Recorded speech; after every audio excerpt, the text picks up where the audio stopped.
It's a lightweight showdown in Austin. Dan Tom here with MMA Junkie to help you break down the main event for UFC on ESPN 52 between Arman Tsarukyan and Beneil Dariush.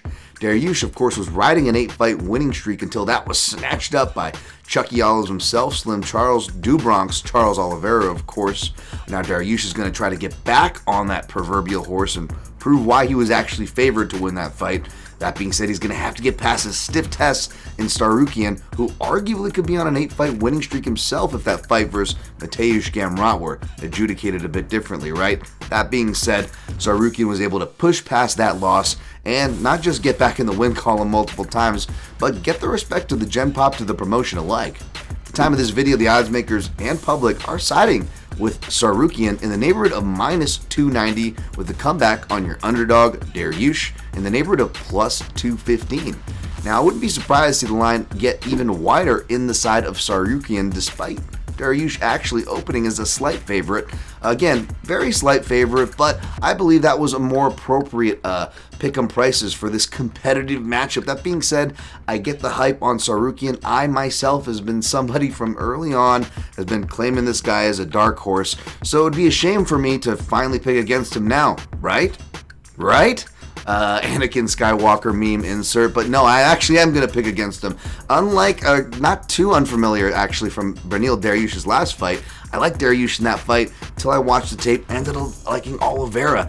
Same thing here, but opposite.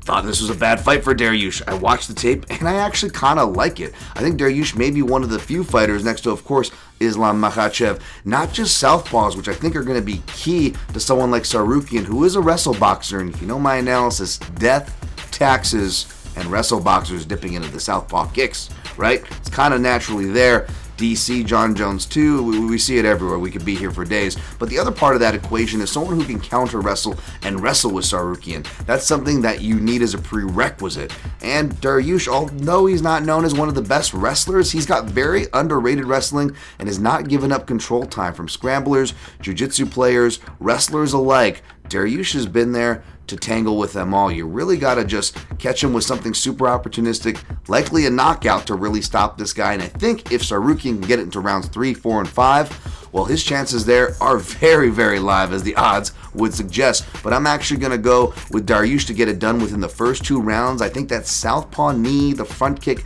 the high kick, and the dipping propensity of the wrestle boxer of Tsarukyan, I just see it there. And I got to go with what I see, folks. Tsarukyan, he's definitely on the uptrend. I definitely can see why he's favored. You don't got to sell me on him. I've been calling him the dark horse, folks, but I'm going to pick against him here. It's a show me spot. Let's see if Dariush can get it done. To see more details, analysis, gift stats, as well as, well, the results this weekend, go check out my breakdown, which is over at MMAJunkie.com.